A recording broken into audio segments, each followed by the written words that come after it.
Good morning and welcome to the digital coffee, or actually today's episode should be renamed the digital peppermint tea, because that's what I'm drinking today, because yet again I ran out of coffee. Thanks for joining me. We've got loads of news today. I'd love to know where you are in the world if you're with me now. I'd also love to know what you're drinking. You know what? Here in Ireland, it is cold.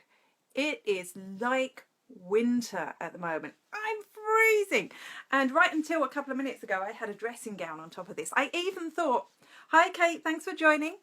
I even thought of going live wearing my dressing gown because it was so cold to take it off. But instead, I have been warming my hands on my peppermint tea. So Kate, seeing as you're the only one who's joined us so far, let me know what you're drinking. Is it tea? I'm making a guess at tea. A cup of tea. Yeah. And I tell you, this is more for keeping my hands warm. Hey, I can see we've got a few other people joining us. Let me know what your digital cuppa is this morning. Kate is drinking tea. I am drinking peppermint tea. So what have you got? My whiteboard is yet again dominated by one thing. Hang on, I'm just going to put the mug down. One more sip before I go.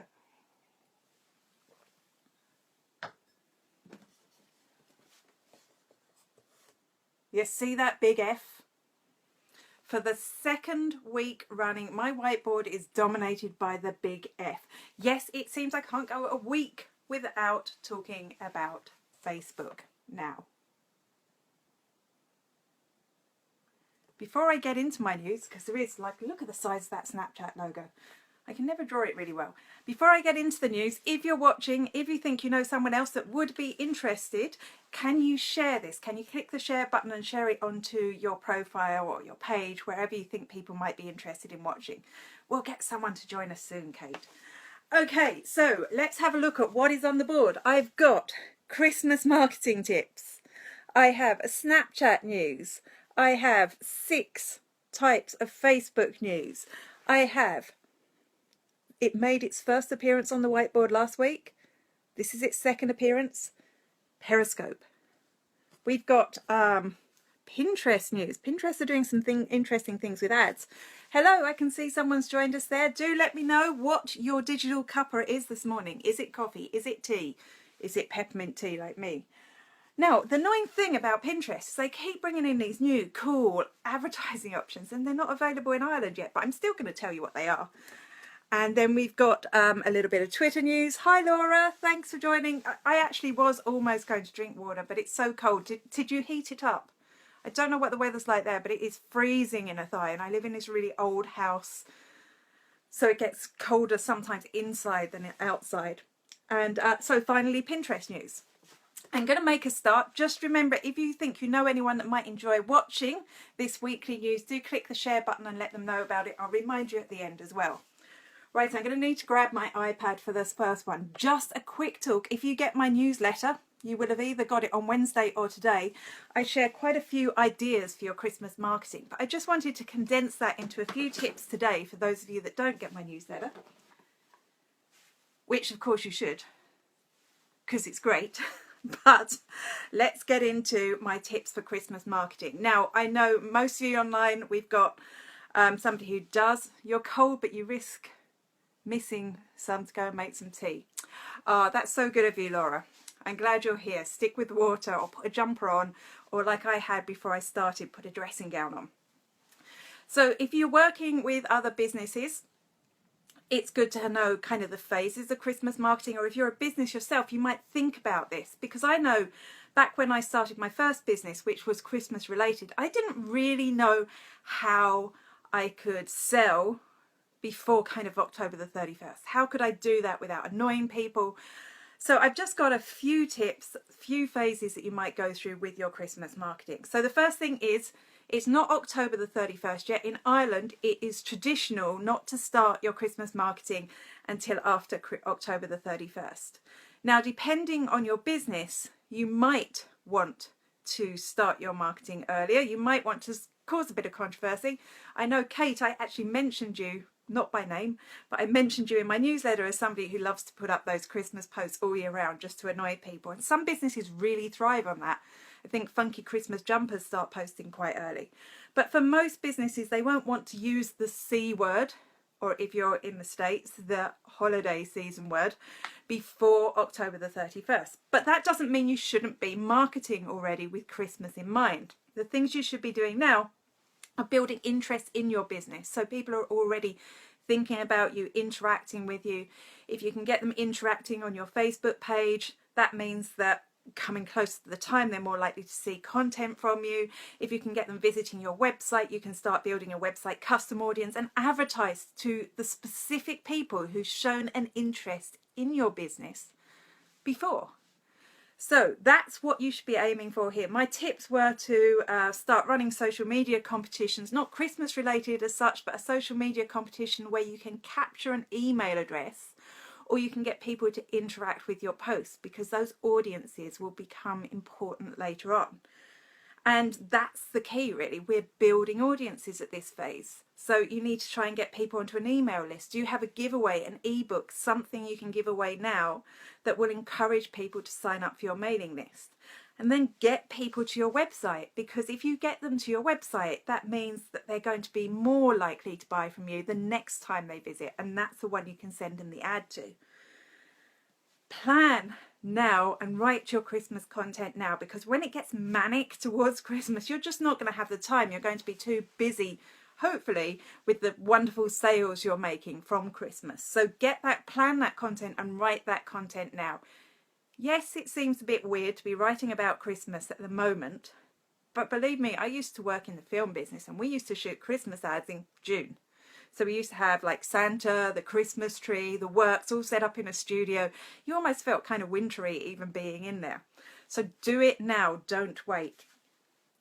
Make your connections with the journalists and the bloggers that are going to be able to help you promote what you do close to the time. Connect with them now, get on their radar, start talking to them, start sharing their stuff, get to know them. That's really important. And make sure your buying process is streamlined. So now's the time, if you have an online shop, or if you don't have an online shop, how are people connecting with you? Get a friend to go through the process of buying from you and let them tell you any issues that they come up with, because get it right now. Make sure everything's working properly. Make sure customers are happy with that process. You don't want to be dealing that in the middle of the Christmas rush. So that's the before phase. That's us now.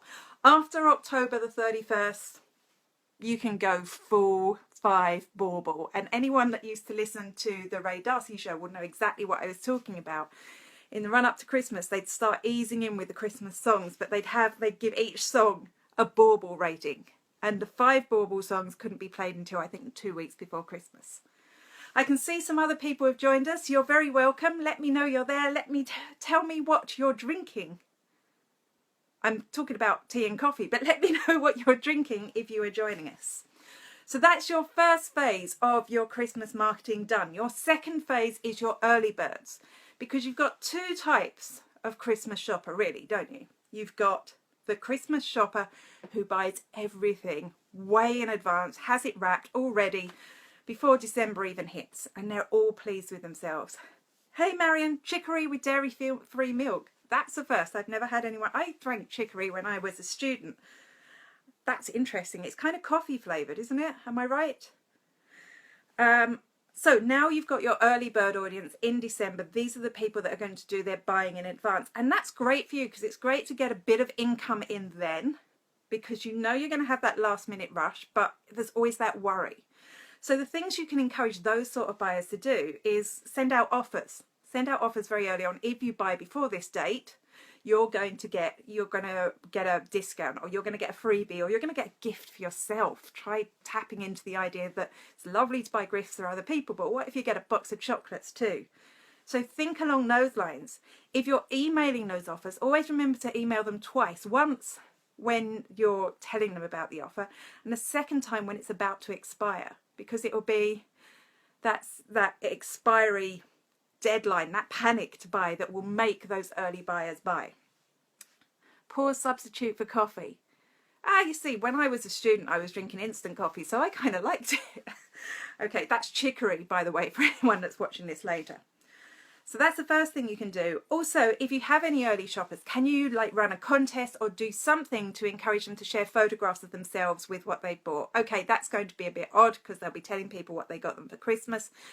Could you get them something from them that you can share? Because they will become the people that will feed into your next group of shoppers. And once you've got that content from them, when you share it, that's all the people thinking about those gifts. You should be putting out this sort of content. So again, we're still looking at collecting email addresses, but also we want a little bit of brand awareness. So maybe you could do an ebook Christmas gift guide that people could download. When you include people in that gift guide as well, make sure that you're letting them know they're in your gift guide, because then they'll share it on all their social media and it will drag attention into your site. Christmas shopping checklists. For those organised shoppers, that's going to be huge. They're going to love that. So if you can put in something they can download, make it look pretty, and they've just got a few boxes to tick, they can put in the names of the people, that how much money they're going to spend on them. I think those organised early shoppers will love that sort of content. And for your journalists, there's a hashtag on Twitter you really should be following, definitely for those 2 months of the year, which is journo requests. Journo requests. And that is a constant stream of journalists putting out requests of people that they're looking for specific stories they're writing. So look for the ones that fit you, get in touch with those journalists, great coverage for you. And then you've got the final rush. You've got all the people who don't buy till December, or worse, don't buy until you send the email telling them, and this happened to me a lot when I did this, telling them that last orders had expired. When you send that email, you'll get a rush of orders. And I was always driving around the country with a car full of hampers, delivering them at the last minute. But hey, they were sales. I had the stock. It was great. So you need to look at the final Christmas rush. The last couple of weeks coming up to Christmas will be manic. So send emails, keep your email list. And like I say, you can create this content now. Have your emails going out, making sure people know when the deadline for the last purchasing is. Remember to send out a second email the 24 hours before, telling them they've 24 hours left to buy, because that will spark loads of sales. You can do a countdown to Christmas on your last orders on your Facebook page. I think Hairy Baby do something like this, and I tend to always get a gift from Hairy Baby every year for someone. And then put out social content of you packing up stuff, of you getting stuff, of happy customers, anything that you can get to kind of build around. And this is your selling season as well. This is where most of your advertising budget should be going. Hit these people, these last minute shoppers that you can really grab. And that's assuming that through my great marketing tips, you didn't sell everything in phase 2. So that's my Christmas marketing tips. I hope you enjoyed them. As I said, my email list would have got it, and I'm going to put a post up on LinkedIn later next week. So if you did miss them, sign up for my mailing list now. You'll see a button just up here on my Facebook page. You can sign up through that button to my mailing list to make sure you get these tips instead of having to watch me on Facebook Live, and it's more comprehensive too. Right, on to the news, so because that's what you're here for. Snapchat. Have Snapchat come up with something brilliant and innovative to tackle the attack from Instagram? No, they haven't. But what they have done is something interesting, because probably about 6 months ago they rolled out a thing. Who uses Snapchat? Put your hand up. Let's see if you can put your hand up. Type a Y into the comment box if you use Snapchat. And while I'm doing that, while I'm waiting to see, let's see. Let's talk through the news. So they introduced the thing where you start watching one story and then it just goes through story upon story upon story, so you can see the whole lot in one big run. Marion doesn't use Snapchat. Even if you're just a lurker on Snapchat, let me know. And this was an interesting update. I actually quite liked it, but the problem was I'd start watching Snapchat. You're a lurker, Kate. Yeah. I'd start watching Snapchat and then 2 hours later I'd still be looking at Snapchat, which wasn't good. But on the other hand, I was really enjoying watching the stories that way. So the update they've made is they've actually rolled back on that. Now you watch snaps individually again. Although, another lurker. I lurk occasionally now on Snapchat. I don't post so much, not since Instagram stories came along. they've rolled back on that, so now you watch one story at a time like you used to before they brought that update in, because a lot of regular Snapchat users didn't like that. But they also given you the option, and I think this is better actually, you can actually choose a bunch of snappers that you want to add to a playlist. And once you've chosen them, it will play those Snapchat stories in order, but you just skip through. It means you don't have to skip through the ones you don't want to see. I think that's really, really smart. Now, I was trying this morning, but unfortunately I didn't look at who I was adding to the playlist to see how it worked. And the first person I had on the playlist had about 200 snaps in the last day. I think I may need to follow him. So I haven't been able to see if it would work. I would never have gone on air today. Let me know if you try it out. I think it is kind of a positive update. It's nice to know that they're listening to their users. Will I go into this big... What's the Latin word for 5? Does anyone know? Because in oct is Latin. Is it for 8? You see, I'm not very good on my ancient languages. I'm not sure if that's the right term for an ancient language. Anyway, this is an octopus with 5 legs, because I don't know what oct is in 5. I don't know what 5 is in Latin. But this is 5 bits of Facebook news today. Where will I start? Well, the first bit is a very short bit of news. This little symbol is approximating the logo that Snapchat have brought in for... No, not Snapchat, I'm talking about Facebook, that Facebook have brought in for Workplace. Now, I talked about this a couple of weeks ago, so I'm not going to go into too much detail. Workplace is like a business version of Facebook where you can use it for your internal communications within a large organisation. I think it might work quite well. They've launched it this week so that everyone could use it. And interestingly, up until last week, it was called Facebook for Work. Now it's Workplace from Facebook. Launched, ready to go. If I had an employee, I would try it out. I'm hoping Social Media Examiner have tried it out so I can talk to them, or I can watch their video of it later on. Second one, this is news from today actually, and it's video news. It's not live video news, although it could be. And this, I think, this is a really interesting update. Facebook now have made it easy for you to stream videos from Facebook directly to your television. Now, a lot of us would have a workaround for this, so I can actually basically stream my iPhone to my Apple TV. Does kind of the same thing, but they're going to make it easy. It's going to be a button you click and then you can send it to your smart TV or whatever it is. The reason I'm interested or a little bit excited about this is that up until now, Facebook video, aside from live video, has had to be quite short. People's attention spans don't really last when it's not live. I know some people will watch a longer video, but in general you don't, because you get distracted. What happens, it may even be happening to you now, is that you'll suddenly see a notification pop up at the top of your screen, and one of those red flags, they're irresistible, or a little, you know, if you're looking on a laptop, those little things pop up at the side, so you get distracted away from it. I'm wondering if this movie is one, okay, it's great because, well, you may not want to see me on a 60-inch screen, but if you did, you could broadcast me to your television now, and it might be a more comfortable environment to you watching it. Hopefully it wouldn't cut down on comments. But I'm wondering then, is longer video in general going to become a thing on Facebook? Earlier in the week, one of my Facebook friends reported that when he stopped watching a video, it kind of appeared in a little pop-out window down at the bottom of his app. Now, I haven't seen this happening at all, so I'm thinking they may be testing this, which means when that notification does happen, you'll be able to leave, you'll be able to go and see whoever it is that's talking to you, but you'll still be able to see the video you wanted to watch. This will be great for people who do longer videos. So even my 1 minute moment, it's called a 1 minute moment, but it's about 2 minutes, including all the bits and pieces on it. Even that would mean people would watch that for longer, hopefully. I'm really excited about this one. I haven't had to look at my notes since the Christmas thing. I'm really impressed with myself.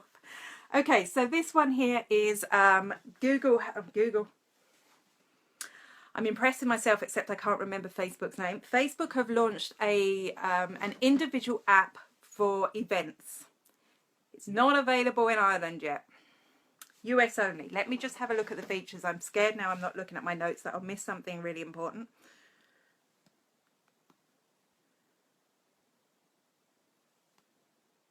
I put the passcode in wrong. Live video. So the advantage, it's an app you download, so it's a bit like your Messengers app or your Facebook Pages or your Groups app. You download it, and then when you go in, you can see just the events from Facebook. So it's going to be a lot easier to find events that you're interested in. They'll be categorized. You'll be able to see events close by. You'll be able to see events friends are going to. It will be a lot easier to discover the things you actually want to do. And it's also going to have a section, what's on tomorrow? Which is fabulous, because you know when that last minute thing where you go, oh, I'm so bored of hanging around the house, let's go do something. You're going to be able to go in there and see what's happening soon. I kind of like that idea. Yeah, US only at the moment. I even looked again this morning to see could I get it, and no, it's not for us yet, but I do think it's going to be a nice app to have. My prediction on one of these Facebook Lives right at the beginning of the year was that they would launch a Yelp-like app where people could review stuff. So I'm still waiting for that to happen. I didn't anticipate the events one, so I'm not that clever yet.